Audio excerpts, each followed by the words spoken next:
ವಿಟ್ಲ ಸಾಲೆತ್ತೂರು ರಸ್ತೆಯ ಕೊಡಂಗಾಯಿ ಕಾಪುಮಜಲು ಎಂಬಲ್ಲಿ ಇಂದು ಬೆಳಿಗ್ಗೆ ಎರ್ಟಿಗಾ ಕಾರು ಹಾಗೂ ಹೋಂಡಾ ಡಿಯೋ ಸ್ಕೂಟರ್ ನಡುವೆ ಭೀಕರ ಅಪಘಾತ ಸಂಭವಿಸಿದ್ದು, ಸ್ಕೂಟರ್ ಸವಾರ ಗಂಭೀರವಾಗಿ ಗಾಯಗೊಂಡಿದ್ದಾರೆ.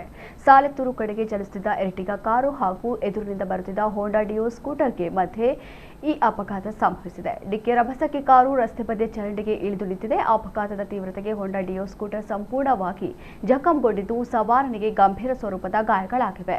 ಅಪಘಾತ ನಡೆದ ತಕ್ಷಣ ಸ್ಥಳೀಯರು ಧಾವಿಸಿ ಬಂದು ಗಾಯಾಳುವನ್ನ ಆಂಬ್ಯುಲೆನ್ಸ್ ಮೂಲಕ ಆಸ್ಪತ್ರೆಗೆ ರವಾನಿಸಿದ್ದಾರೆ. ಗಾಯಗೊಂಡ ಸವಾರ ಮುಡಿಪು ಕಡೆಯವರೆಂದು ತಿಳಿದು ಬಂದಿದೆ.